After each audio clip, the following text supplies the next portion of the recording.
Laurie Anderson, Homeland. Hello, my needle drops. Anthony Fantano here, internet's busiest music nerd, and thank you for listening. Thanks for being cool subs. And today is Wednesday, Remix Wednesday on theneedledrop.com, where you can download 5 different remixes for a good time. There are remixes of Panther Du Prince, Cults, Health up there right now, so there's a link in the D box. Head over there, download those tracks if you want to. Yeah, and that's all. I hope everyone's having a good week. And let's get into the album review. This is Laurie Anderson's new LP, Homeland. And Laurie Anderson is... I don't really know. I can't really describe Laurie Anderson all that easily. But what I do know is that she holds a special place in my musical heart. And yes, I could say she's experimental. I could say she's avant-garde. But those really aren't all that descriptive. But let me make a futile attempt toward describing what she does and say, her music is where minimalism, electronics, spoken word, and art pop all collide, tied together with lots of vocal manipulation and violin. My first exposure to Laurie Anderson was Big Science after having heard the album at the college radio station that I used to be the general manager of. It was an eye-opening experience. Tracks like From the Air, Big Science, and Oh Superman just had me hooked from the start. I loved the overly abstract narratives, and the cold electronics just had me feeling craft work. Of course, I want to make a mention that Big Science came out in 1982. And this is Laurie Anderson's first album in 10 years. And this is pretty much about as cinematic as any album is going to get this year. It's not really a release that you listen to simply for its music, though it is musical. There's really more to it than that. The poetry of Laurie's words, and sometimes the lack of sound in a given track can mean everything. To me, that's kind of classic Laurie Anderson, because from Big Science to Bright Red to here, there's always been this prevalent desolation to the sound set of her music. At least some of her music. But going back to the words, the poetry, the verbiage, I can't help but hang on this woman's every word. And on Homeland, she points out America's faults politically and philosophically without subjecting listeners to an overly preachy solution to the problem. Instead, she keeps things simple and yet so complicated.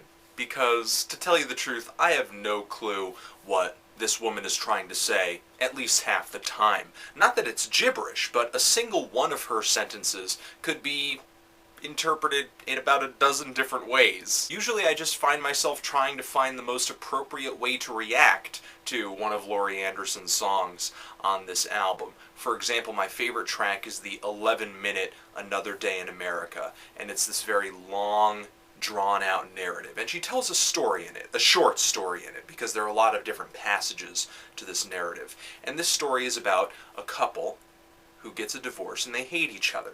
And they wait until their 90s to get divorced. And when asked, why did you wait so long to get the divorce? The response is, well, we wanted to wait until the children died. Now, my initial reaction to that, to the story itself, is to laugh, because that's a funny story.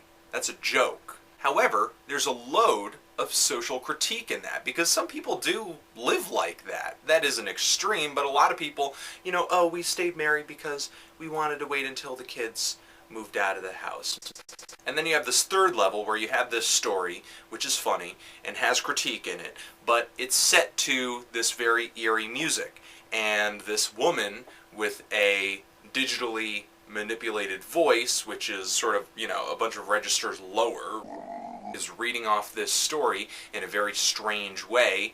There's a level of creepiness there too. And not just that track, but this entire album is just pulling from different emotional sides of me, as Laurie Anderson's work usually does. I'm smiling, I'm inquiring, I'm confused, I'm upset. As far as highlights on this LP, the opening Transitory Life is a very hair-raising beginning to this. The ending Flow, which is a very pretty violin piece, ends this album very strong too. The story on the beginning of Memory is unbelievably surreal. Just a mind fuck. And the single Only an Expert, I think, is my least favorite track on this album, though even that track isn't that bad. On this song, Laurie dispenses some of the best critiques, some of the best poetry she has on the entire album, but what kind of has me on the fence with this song is that it's set to this techno beat that just feels so out of place for me, something that isn't really appropriate and maybe a little annoying, bordering on annoying. But Laurie experiments, Laurie adventures. I wouldn't have it any other way, and if she's going to do a techno beat, she's going to do a techno beat. That's pretty much it. I see most of this album as Laurie Anderson doing what Laurie Anderson does, but in a much more contemporary fashion. And of course on this album she also collaborates with Four Tet. Antony of Antony and the Johnsons does some vocals on there. John Zorn of course lays down some psychotic sax, and Lou Reed comes on, plays guitar. Lou Reed. Let me just say that this thing is not for the faint of heart, for people who are impatient, for people who have more straightforward sensibilities. If you want to go on an adventure, if you want to try something weird, if you want to try something that is going to hit you a lot of different ways emotionally, something that you just will not know how to react to properly. Laurie Anderson, Homeland. I'm feeling a deathly, deathly strong 8 on this. Almost bordering on a 9. Maybe more listens will bring more enjoyment. I'm sure they will. But as of right now, feeling very, very, very positive about this album and highly recommend it to anyone who is into anything experimental. Anthony Fantano, Laurie Anderson, Homeland, forever.